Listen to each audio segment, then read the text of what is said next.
Good evening, all the joinees. Thank you for joining in.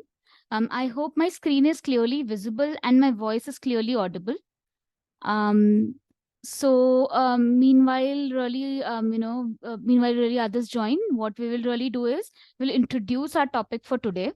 Right. So we will be discussing on how can we build model portfolios using recently released feature of NGEN Markets, which is called Fund Scores, NGEN Fund Scores.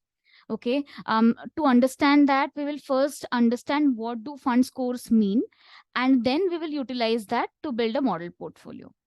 After that, once we have built in a portfolio, we will see how to compare the performance of this particular portfolio against that of a benchmark.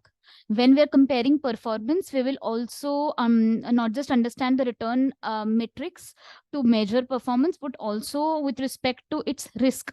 How risky is that particular portfolio against that of the benchmark's risk?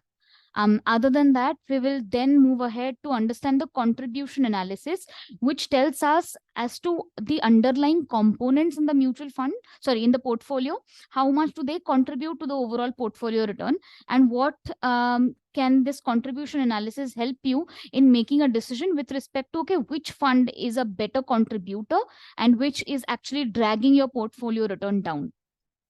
Other than that, we will understand position overlaps, which tells us how similar are the portfolios of a pair of mutual funds, which are a component in the portfolio, right? And lastly, we will have a look at the distribution analysis, wherein we can see how much of the observations in the portfolio return fall into which intervals, right? So are they in the positive bin, or are they in the negative bin? So that's the returns distribution analysis we will do.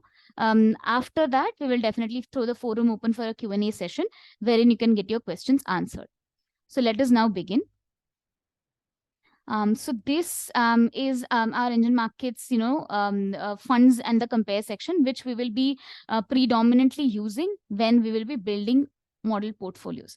But before that, let me first introduce and explain what NGEN Fund Scores will really do, right? So what we have done is we have rated or ranked every mutual fund that is really listed on Indian markets on a score of 1 to 10, 0 to 10.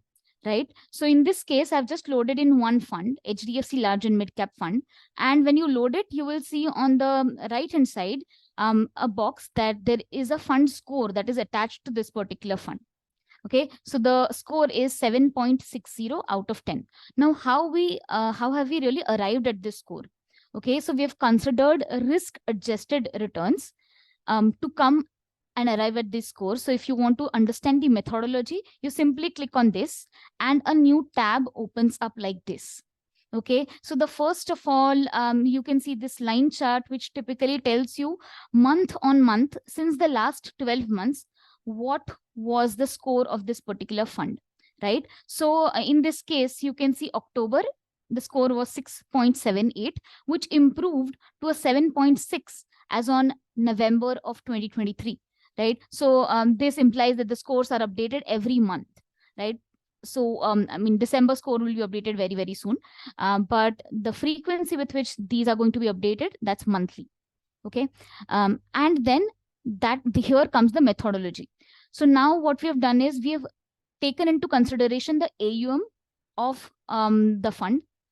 Some weightage is given to the AUM. Other than that, there is considerable amount of weightage that is given to short, medium, and long-term returns and volatility, which implies typically risk-adjusted returns that are really clocked in by this particular fund, and then accordingly weightages are assigned.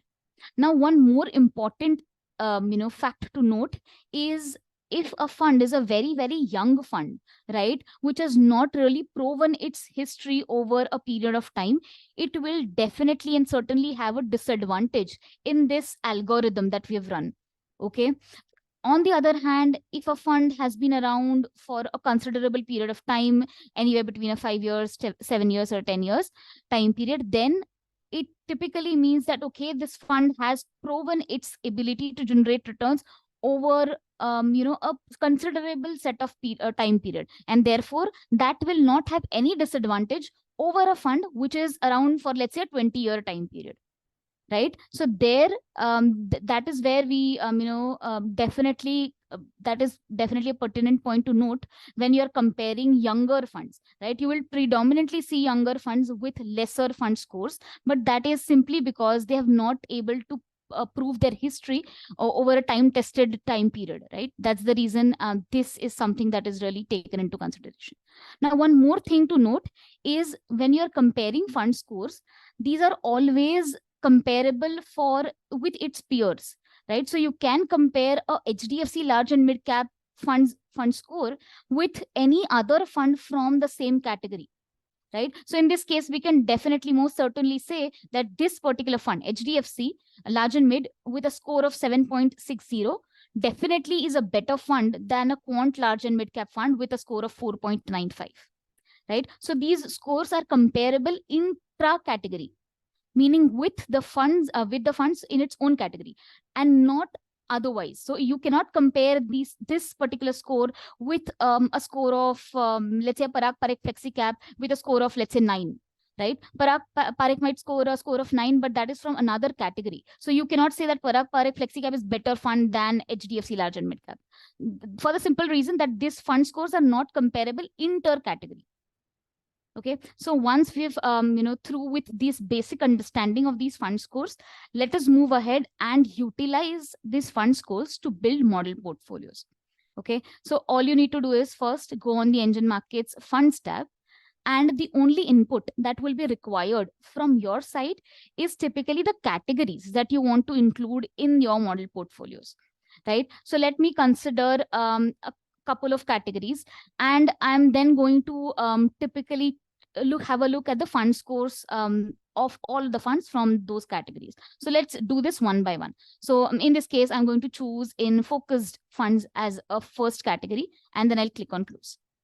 After that, I will specify some basic non-negotiable filter parameters that I want come what may whenever I'm choosing in mutual funds to build portfolios. So those non-negotiable filter parameters for me are minimum age of at least it should manage considerable amount of money. So let's consider 30,000 crore rupees as a minimum age criteria. After that, then next criteria that I would want my funds to have is the minimum age. I do not want very, very young funds in my model portfolio building process, right? So therefore, I specify minimum age as, let's say, 5 years. The moment I put these parameters in, I click on apply. Now, these are the only two parameters, filter parameters, that I'm going to use when I'm going to screen funds from various categories. Okay, in this case, the first category that we have chosen, as you saw, is focused funds. Now, in focused funds as a category, focused subcategory, we can see that, okay, these are the 6 to 7 funds which meet these particular basic criteria, and these are their respective fund scores. You will see this additional column here in the funds section for the screener tab, which ranks them on the basis of their respective fund scores. So in this case, we see that HDFC Focus 30 fund has a score of 8.02 versus that of a Axis Focus 25, which happens to be the worst performing fund in this particular category, of course, considering these as basic parameters. Okay, now it is a very subjective call to typically take in either the best performing fund from each of the category or second best or a third best performing fund. Now, why do I say that? Because there might be a feeling that, okay, if this particular fund has already is already performing the best in the category, its returns might have maxed out, right? And there is little potential of further growth or further outperformance. Then it becomes a subjective call whether do you want to take in second, third, or fourth best fund in the category and try and really include that when you're building your model portfolio. So it's when I'm deciding model portfolios, I'm typically going to take in second best or third best fund from each of the category and then going to build a portfolio out of that. And then I'm going to see that, okay, if I choose second or third best fund from each of the category, does it actually manage to beat the benchmark return or not? Okay, so this is one particular methodology that I'm going to follow when I'm going to build my model portfolio. So accordingly, what I'm going to do is I will include this second best fund from this category, which is 361 focused equity fund instead of a HDFC focused 30 fund.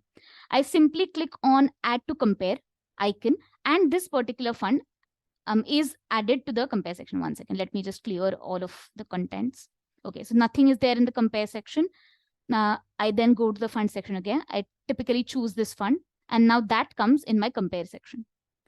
This is for the focused category. Now I want to replicate this same process for some other categories that I want in my model portfolios. So I'm going to typically replicate this process for a couple of, rather more than a couple of more categories. So let's now choose a flexi cap as a category, and I click on close.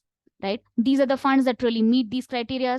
Again, I'm going to follow the same process. I'll choose the second best on the basis of this fund score. So the best is, of course, Parak Parik Flexi Cap, but I feel that, okay, this might have maxed out its, really performance as a parameter. And then therefore, I'm going to choose the second best in the category, which happens to be HDFC Flexi Cap. I click on this, it gets added to the compare section. After that, I go ahead and choose maybe a large and mid cap category, a mid cap, and a multi cap. Let's just add all of these three categories together, all together.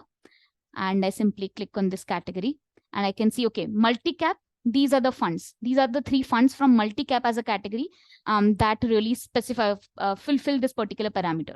So among these, the best performing is, of course, a Nippon India multi cap. Therefore, I choose the second best performing, that's Quant Active. I add that to compare. After that, the category next is mid-cap category. Again, I see that, okay, on the basis of fund scores, the best performing mid-cap is, of course, Nippon India. I go ahead and choose in a second best and maybe even a third best, right? Next, large and mid-cap category, right? So one second. Okay, so these are the funds. I go ahead and choose in a HDFC large and mid-cap, and maybe access growth opportunity. So second and third from these two categories. After that, the next category that I'm going to choose is a small cap category. I click on close, and these are the small cap funds. I go ahead and choose in the second best. Now, in order to add some amount of diversification from equity, what I'm going to do is I'm going to add in a balanced advantage fund. So BAFs. Right, so I choose hybrid as a category. I click on close. These are the list of BAFs in front of me which satisfy this criteria. I'm going to again go ahead and choose in the second best in this category. Okay, so I have a considerable number of funds. So we have 9 funds included in this particular compare section, following the similar process, considering second or third best funds in each of the respective categories. Now, once this is through, I then move ahead directly to the compare section and simply convert this to a portfolio using this tab, which is convert to portfolio option right beside this my list. Okay, I simply click on this, and the entire 9 funds are converted into a portfolio, which is in this case equally allocated portfolio. Mind you, here I've not assigned any particular weights to any of the mutual funds in my category. Okay, it is going to be, as of now, an equally weighted portfolio. Okay. Now, how do I locate this portfolio? I go to the portfolio section. Because we saved it from the compare list, we click on collapse all, and this will be available in the from compare folder with the name as compare 30, which we created today, right? 1st of December. First of all, what I do is I click on this drop down and I rename the name of this particular portfolio. So I want to name this as a model portfolio December. And I hit enter. Okay, now I can again click on this and I click on run. Now, so as we discussed, this is a 9 fund portfolio. Each and every fund has an equal allocation in the portfolio. There is no typically no fund that is higher weighted as compared to the other as of now. After that, what we are doing is we are now going to change the start date. Now, let's say I want to run this analysis for a 5-year period. I put in 5 years. And this analysis is going to run. So if I consider last 5 years, I can see that this particular fund, this particular portfolio that I created with the second or third best funds from the respective categories has consistently managed to generate outperformance with that of the benchmark, which in this case is reference index 1. Let us just come to that in a bit. But it has consistently managed to outperform the benchmark since post-COVID specifically. Okay, now let me first of all see the benchmark, what is really chosen. So in this case, reference index 1 has been automatically chosen by the system, which is typically 100% Nifty TRI. Okay, you simply click on this particular reference indices search, and you can see that, okay, this is 100% Nifty TRI, and that has typically been chosen because it is more or less a equity focused portfolio, right? There of course is some amount of debt in the portfolio. Now if you were to simply replicate or exact match the asset allocation in the portfolio, then you can definitely create your own custom benchmark. Okay, we will now see how we can build that. Okay, so we go to custom benchmarks, you click on manage custom indices, and you go to this create your own custom index. So now I'm going to give an allocation of 95% to a Nifty 500. Right, so because we have a fair bit of flexi caps focused and mid caps here and there, right? So I'm going to give it an allocation of 95% to Nifty 500, and then I'm going to give a 5% allocation to a CCIL bond index to represent the debt portion, which is typically coming in from the balanced advantage fund, right? So let me just choose this particular benchmark. I click on add, and I give it a allocation of 5% in my benchmark. I save this as maybe a December index, and I click on save. Now what I'm going to do is I'm going to map the performance of this particular portfolio against that of this particular benchmark that I have just saved, which is called as, of course, December index. Okay, I will be able to locate that index here in the custom benchmarks tab, wherein I click on search my own custom created benchmarks. So let me just show that to you. Okay, so these are the benchmarks that are customized, made by you. So in this case, this was the benchmark that we just created. I click on this, and now the entire performance of the portfolio is benchmarked to this particular index that we just built. Okay, so in this case, this is the 5-year analysis that we are doing. So number one parameter, returns. Okay, the benchmark returns are about a 97% in the last 5 years. On the other hand, this particular portfolio has generated a return performance of 161%. Right, that means there's an excess return or alpha that is generated by this particular portfolio to an extent of about 65%, 64.28 to be precise. Okay, now in order to generate these percentage of returns, what was the volatility or the risk that this particular portfolio undertook, right? Which is indicated specifically by the annual volatility number, which in other words can be read as standard deviation. Now, standard deviation of what? Standard deviation of the returns, the average returns of the portfolio. Basically the deviation of each and every day returns of the portfolio from its average returns. That is what standard deviation means. This typically tells you what is the risk in the portfolio that we are really analyzing. In this case, the risk of the portfolio is about 16%. As compared to that of the benchmark, it is about 17.5%. So therefore, we are 1% lower with respect to risk that is undertaken to achieve these returns. And therefore, the Sharpe ratio of the portfolio is much higher as compared to the Sharpe ratio of the benchmark, right? So Sharpe ratio typically indicates risk-adjusted returns, and that is exactly what we just considered, right? Our portfolio generates better risk-adjusted returns as compared to the benchmark, and that is clearly getting highlighted here in the form of Sharpe ratio differential. After that, we will have a look at the up capture and the down capture ratio, which tells us when the market is in a bull run, right? What is the capture that your portfolio is doing as compared to that of the benchmark. So in this case, you simply go here on up capture ratio and you click on this I button. So let us first set the rules straight. So higher the up capture ratio, the better it is. Now, why do I say that? If the benchmark is going up by, let's say, a 58%. In this case, as you can see, the benchmark has gone up cumulatively month on month for the last 5 years by a 58.69%. As opposed to that, the portfolio that we have just built has given 65% cumulative month on month return. Therefore, the portfolio definitely goes up at a much higher rate as compared to the benchmark when it is in the bull run.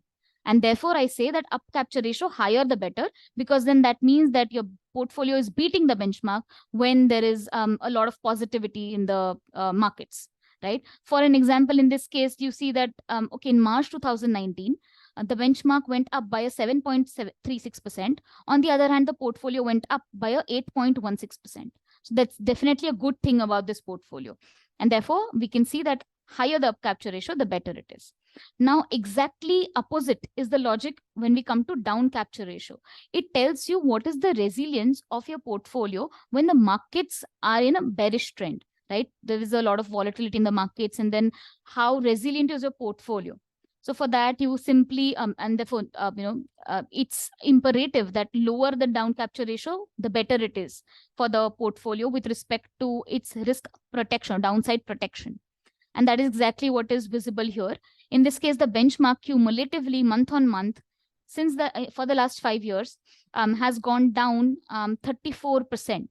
On the other hand, your portfolio, when the benchmark goes down, reports loss of only -29. That's definitely a good thing about this portfolio, right? Specifically, if you were to just consider one of the months, in this case, June of 2019, of course, there will be some months when the portfolio will go, down more as compared to the benchmark, as is visible in January 19, February 19, right? But on a cumulative basis, if we add all of this up month on month for the last 5 years, this is the state. This is the state that you can see right here. Okay. In this case, in the month of, for example, June 2019, the benchmark fell by a -1.30%. On the other hand, the portfolio fell only by a 0.12, and that's definitely a good thing.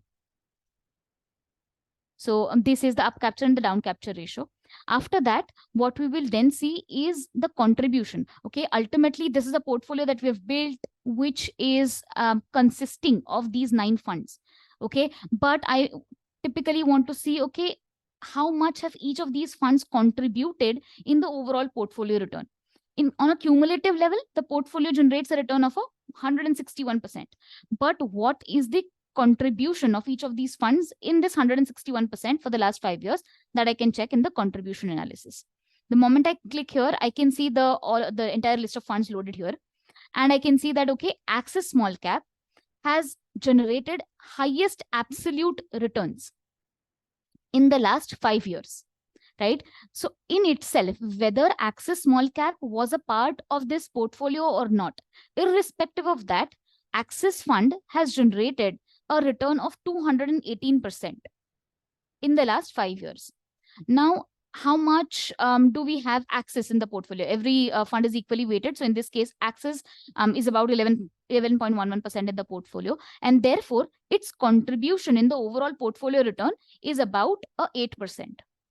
Right? Of course, if we were to standardize that entire 168% return of the 161% return of the portfolio to 100, then Axis Small Cap has contributed 8.98, which is the highest percentage in the entire list of 11 or 9 funds that we have in the portfolio, right? So the decision making is right here. So if Axis Small Cap Fund had a higher weightage in the portfolio, your portfolio return would have definitely been positively affected, right? It would have definitely increased. On the other hand, if you were to simply scroll down and check which was the fund that actually had reported in lowest total return. So in this case, HDFC Balanced Advantage Fund, in the last 5 years, on an absolute basis, okay, whether this fund was a part of your portfolio or not, it clocked in a return of 116%. Because it was again equally weighted in your portfolio, its contribution in the portfolio return was about 6%, 5.98 to be precise. Right? So therefore, typically this particular fund with a weightage of 11.11 in the portfolio was actually taking down your portfolio return because its individual return was a little less as compared to its peers in this particular category, rather in this particular portfolio. Right? Now, this is what contribution analysis can be used for when you're actually deciding on, which fund to increase weightage to and which fund to actually, limit or cap the weightage at. right? If you want to have a look at the absolute returns in the portfolio, so as we were discussing, the entire portfolio return is how much? 161%. Now, if you want to check how much of each of these funds contributed to this 161%, without standardizing that, then you simply hover on this, graphs. So in this case, out of that 161%, Axis Small Cap has contributed 14% out of that. So 14% of 161 have come in from Axis. Right. Second best performer is a quant active fund. Next is again a focused equity fund, right? This is how you can check contribution analysis. Now, in addition to this, for the last 5 years, what you can also do is you can slice up this period in 2 parts. Okay, one could be a pre-COVID and one could be a post-COVID analysis. And that is something that you can do right here in the contribution tab.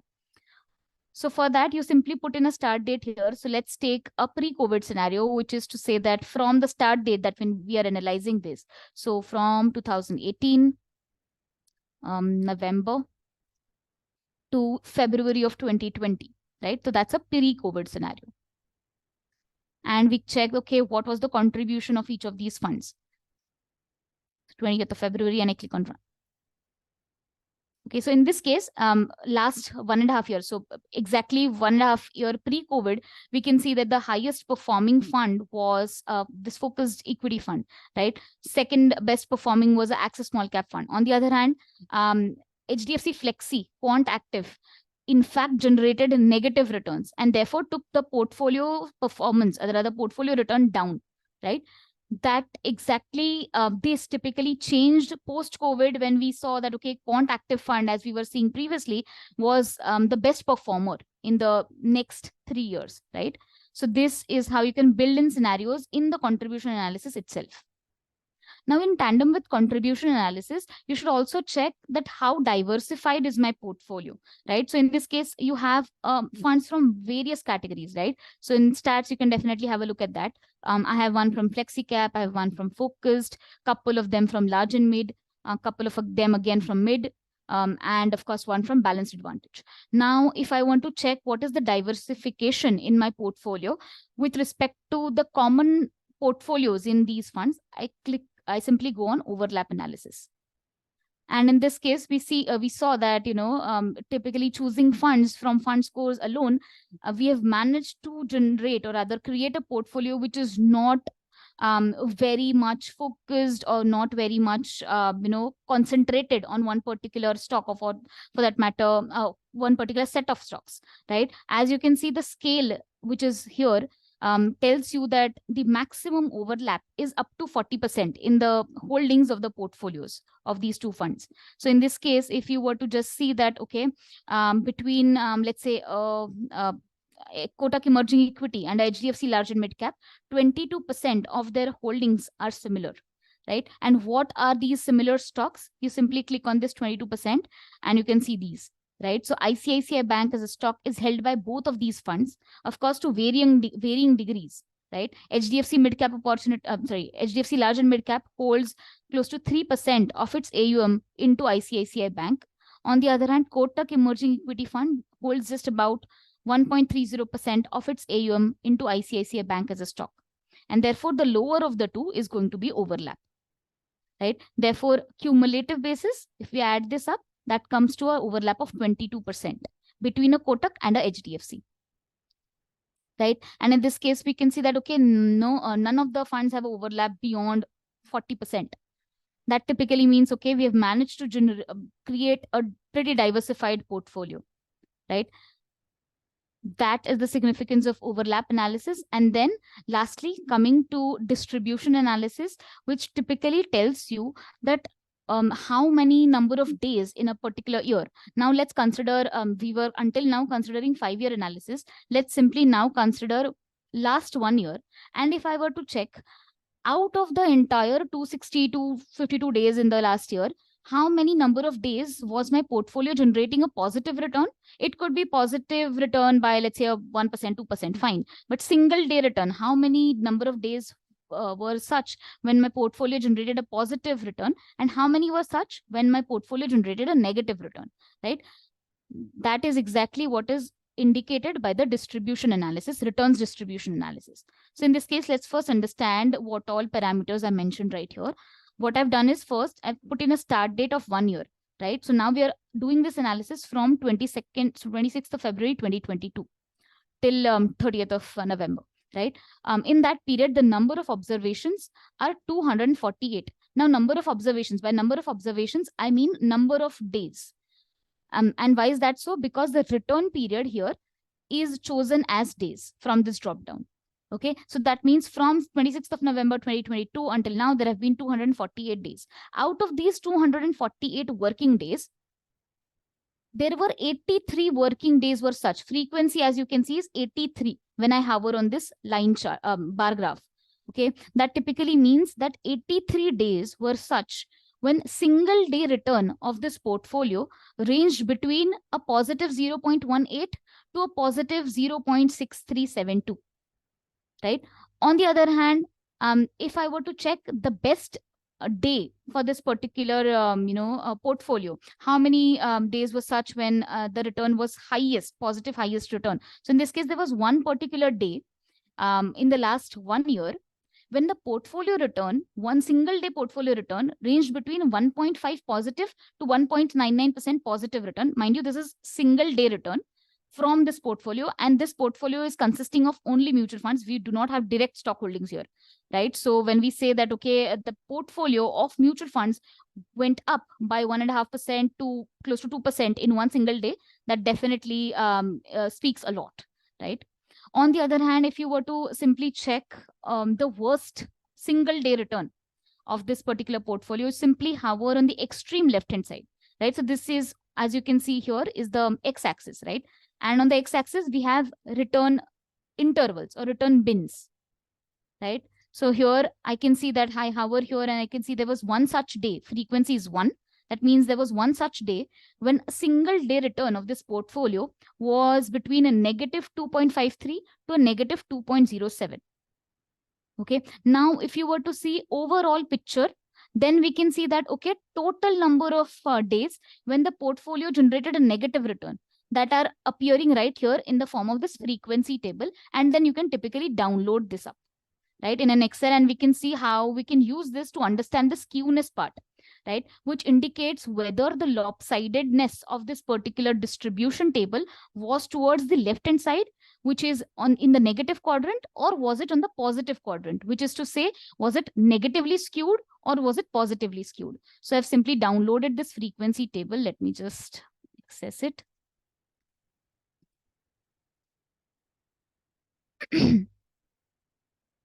Okay, so this is the frequency table that we just downloaded. And we can see that if we total all of this up, right, the negative observations, that comes to 132, right? The sum of it is 132. Now this 132 out of how much? Out of 248. How do I know that? That's right here, right? Total number of observations under consideration are 248. Now, 132 observations out of 248, the portfolio generated a negative return, right? So 132 days out of 248, the portfolio single day return was negative. On the other hand, totally 160 days was such when the portfolio return wasn't positive, single day return, mind you. And therefore, we can see that there is a little bit of a larger number of days when the portfolio return was negative, right? So it is slightly lopsided on the negative part or the negative side. And that's exactly the reason the skewness is negative 0.87, right? You can see this negative tail as a longer tail versus to the positive tail, which is only 116 days out of 248 when the portfolio return was in the positive side of the distribution, right? This is how you interpret the skewness right here, whether the tail was longer on the negative side or was it longer on the positive side. Okay, this is with respect to considering single day returns. Now let's simply switch it to single month returns and we will see the change. So you simply click on single month and you click on run. And we see that, okay, skewness is now positive, which means to say that though single day returns of this portfolio were lopsided on the negative part, if we consider single month returns in the last 1 year, so that means 12 monthly returns we have, we see that the skewness is slightly positive. That means there would be 1 or 2 months extra when the return of the portfolio was on the positive side, meaning to say the number of months when the portfolio generated negative return was lesser as compared to the number of months when the portfolio return was positive, right? This is how you can use and interpret this distribution analysis. Okay, so that's typically about it from my side for the topic related discussion today. So we can now throw the forum open for a Q&A session, wherein if you have any questions, you can either type it in the chat box or directly unmute yourself to ask, and our team will try and answer them for you. Thank you. Yeah. Sorry, I joined a bit late. So is there anything, it was mentioned like fund scores. What are the fund scores? I don't know. Yes. Yes, we discussed fund scores. So typically fund scores are a new feature that we have released on NGEN Markets, wherein each and every fund is given a score, okay, out of 10 on a scale of 0 to 10. Right, and then you can typically see locate these fund scores at multiple places. 1 second, I'll just show it to you. Okay, so this is on a single fund level, right? When you load a single fund in a new tab, this scores will be available right here. These are the fund scores, and these are comparable intra category, right? So you can compare a score of a fund from large and mid cap category with that of its peers. On the other hand, these funds will also be fund scores will also be available in the funds section for screening purposes, which we just use to build model portfolio, right? On the other hand, when you go to the compare section, these will also be available right here. So it is in the column itself? Yes, right here. This column that you can see, this is the fund score of this particular fund. Where is the column? Okay, the first column, right? Yes, this one, FS, NGEN FS. Can you see this? Yeah, okay. Yeah. Okay, these are the fund scores. I was looking on the right side actually. Okay. So how much should be the value for a good fund? Typically, if the score, the closer the score is towards 10, that typically means the fund is, better performing fund as compared to its peers. So, we just discussed, right? So in this case, now we have considered HDFC Balanced Advantage Fund, right? And I click on this fund score. I can see that, okay, this HDFC Balanced Advantage ranks second with respect to its peers, right? So it's definitely a second best performing fund in its category. Okay. Right? So out of 10, it has scored a score of 8.67. Got it. Yeah. So we have another question in the chat box, which says how to check ROCE and ROE of mutual fund schemes. Yeah, hi, Arnab. So we don't currently publish this information. So we generally have all the main stats from the AMCs, and everything else is calculated by us. So we currently don't show the average ROE or ROCE of mutual fund portfolios based on their stocks. We will check with our data provider if this is available, but currently it's not.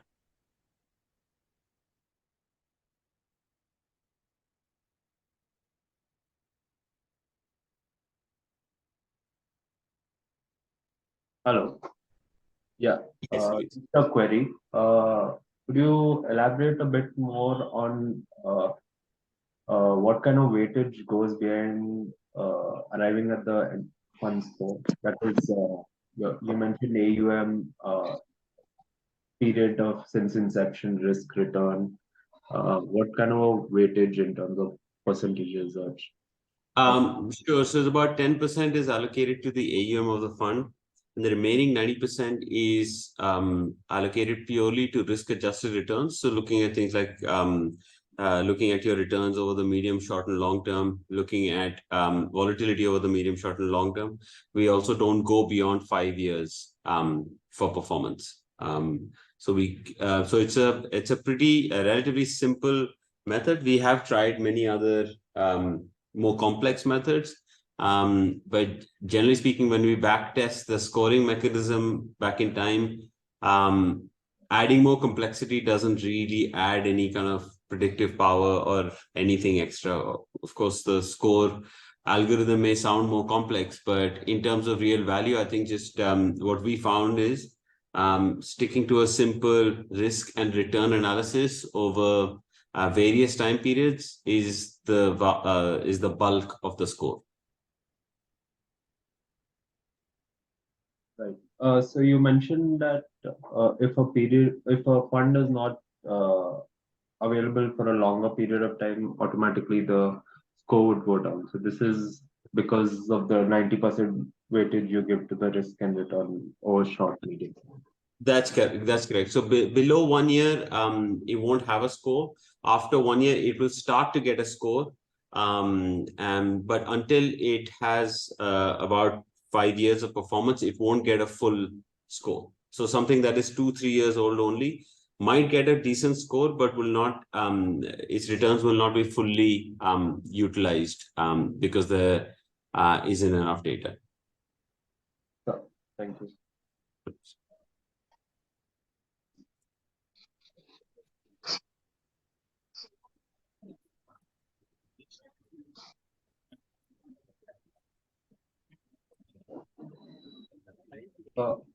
Also, are you looking to somewhere incorporate the expense ratio into the model, or will it be restricted to AUM?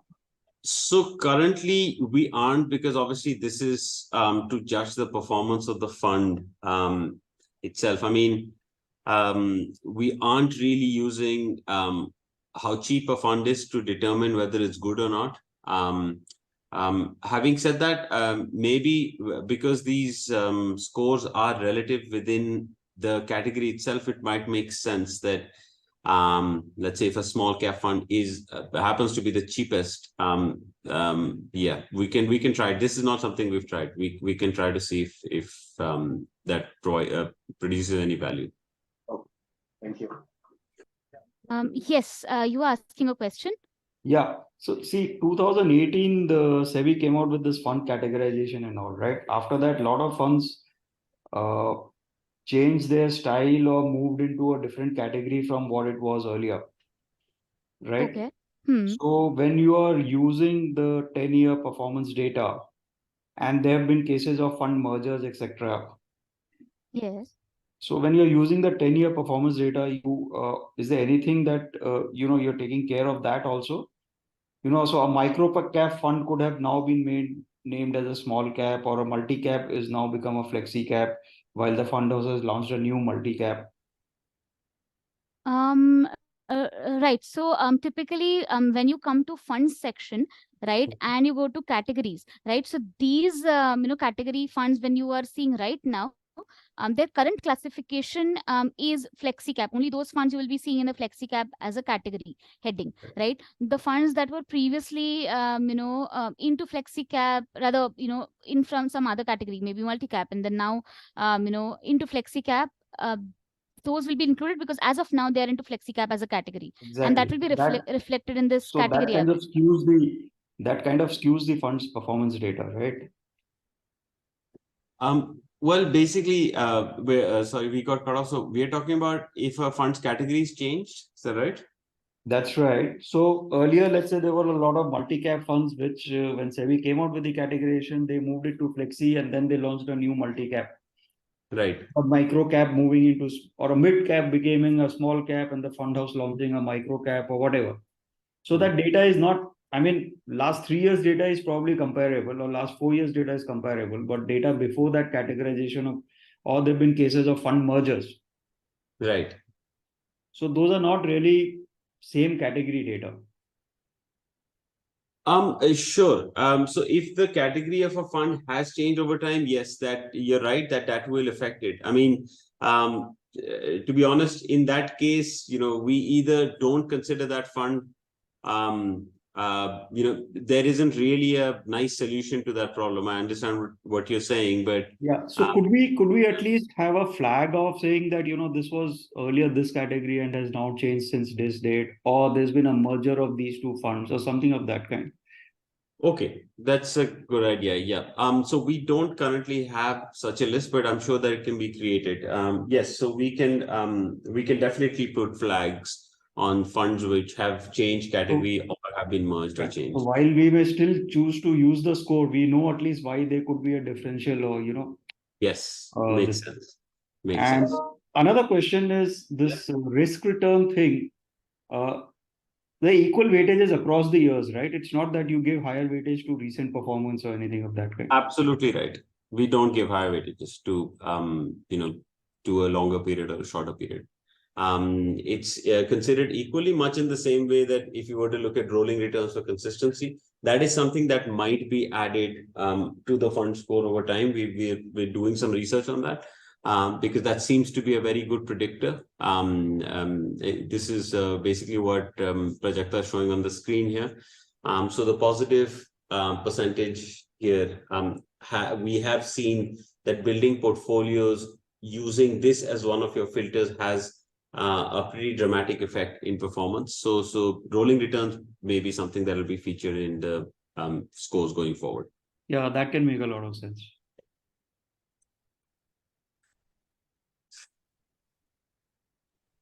Can we add index to each of these schemes? Sorry? The returns say, for a flexi-cap category fund, can I add the index return also? Yes, in the compare section, you can not just add funds, but you can add an index very easily by searching on the top here. So you can put them side by side. And then when you go and do rolling analysis, you will see the kind of the results of a fund versus any index.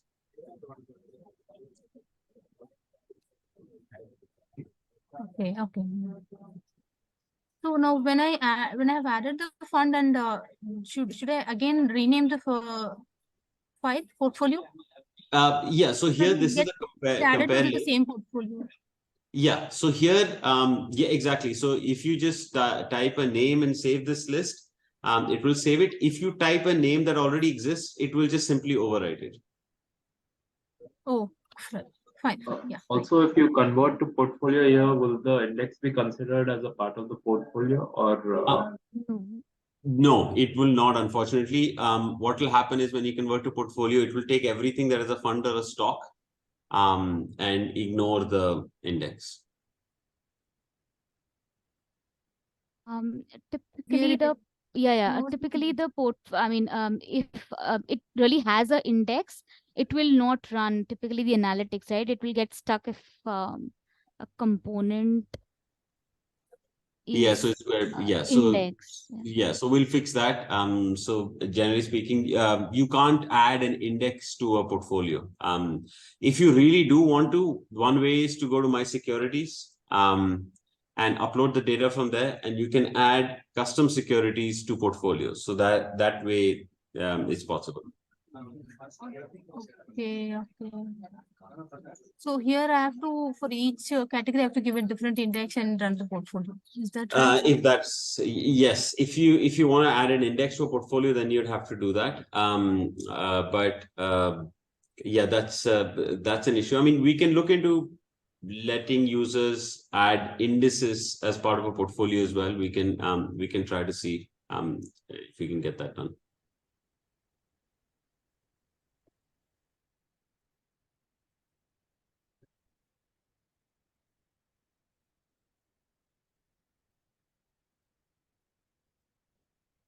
And can we get the NAV list for all the schemes through an API, or can we download it on a daily basis? So we don't provide APIs directly to users, but there is a report that goes out every day. So you can subscribe to it, or you can just download it from here. So this has the daily performance, latest NAVs, every day, and it's sent out in an Excel, which you can, it's in their email, or you can just download it from here anytime you want. And it has basically all your categories here, and every single fund is in there.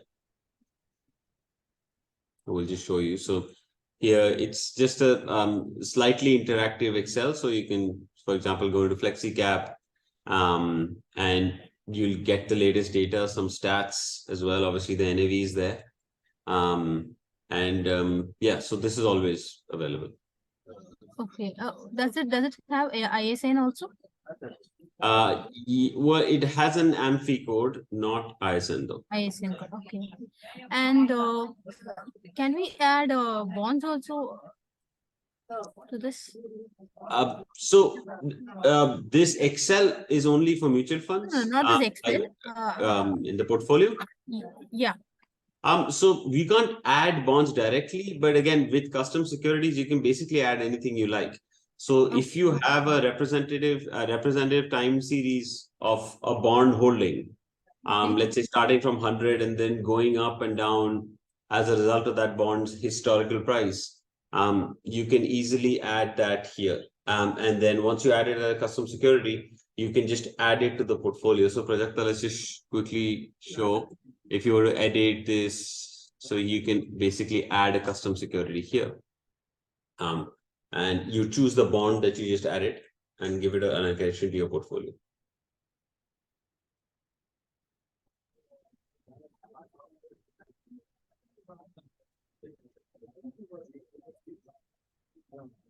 So in this example, we're actually using gold as the custom security, but as we said, you can use anything. So if it is any other corporate bond, if I'm going to add here, will it show me the interest payment date, frequency, those details? Can I get it from here? It will not show those items. It will only show the effect of the return of the prices that you upload. So in my securities, you'll basically upload a date price series, and that will be incorporated in the portfolio analysis. It won't even let our system will not know that what you uploaded is a bond. It will just know it's a price that is moving.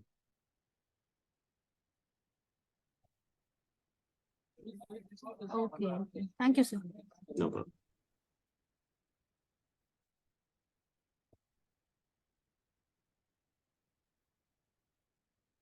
Any other questions, please let us know. Yeah, I had a question, nothing to do with the NGEN score. Sure. See, when we are doing a comparative funds and when we want to look at, let's say, specific sectors or thematic this thing, while the screen covers most of the larger sectors like IT or banking and infra maybe, there are a few thematic funds which are not covered. So how does one kind of get into that? So which could be a multiple sector, but could be a thematic kind of a thing, right? Like, let's say an iPro India opportunities is categorized as thematic. It is not a sectoral fund. Right. So we get the sector information for funds through our data provider, and that is supposed to be following the SEBI categorization of the fund. So are you talking about SEBI classification or of the classification of stocks? Your classic, whatever I can see on the NGEN profile. So okay, I didn't know there was a sectoral diversified also. Yeah. So I mean, again, these are these come through SEBI through the data provider to us. So we haven't kind of messed with whatever they are saying. So we follow the classification provided by SEBI. We have had some users who kind of complained to us that some of these categorizations don't necessarily make sense. But again, currently we don't really feel that we should create our own categories, because if SEBI is saying it, then there has to be some standardization. Otherwise, we keep looking at what. Yes, because then we'll have some categorization. Somebody else will have some other one. So we're currently following whatever SEBI is saying. So one thought on the NGEN score. Would it be possible to put out a note on how it is calculated on the? Absolutely. Absolutely. We are just running a bit late on that. We're definitely going to put out some material on details of how it's calculated, how it's used, what's the best way of using it. So we're definitely going to put something out. Yeah, so that when we are creating the portfolios and we are sharing the NGEN score with clients, Yeah, we can also kind of give them a note on how it's been arrived at. absolutely. Understand. We will get that out very soon. Okay, thank you. Okay. Okay, just a quick thing. Now, under the funds category, there is a category for index funds. Yeah. So now this category actually will have its own NGEN score. Absolutely. So if you do equity index funds, Yeah. all of these funds are now scored against each other. Right. So in the this list, classification here would become extremely skewed in terms of all indices, underlying indices are different, right? So each yes. category, Yeah. I mean, is there a possibility for you to separate out these index funds into subcategories? Yeah, that's a very good point actually. Because you're right. There's small cap indices in here, there's Nifty 50 index, and it's obviously unfair to, compare those two. It won't make any sense. Yeah. So we'll try to come up with a better solution. What we would have to do is internally in our system, maybe have 3-4 subcategories within equity index funds. Yeah, Right okay. now it's just Yeah. skewed all over the place. Yeah, absolutely. No, you're absolutely right.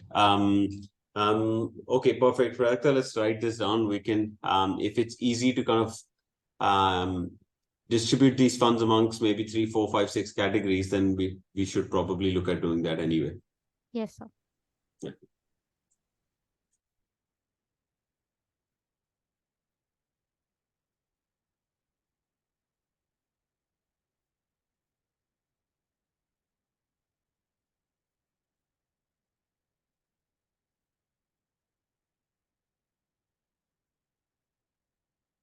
Any other questions, please let us know.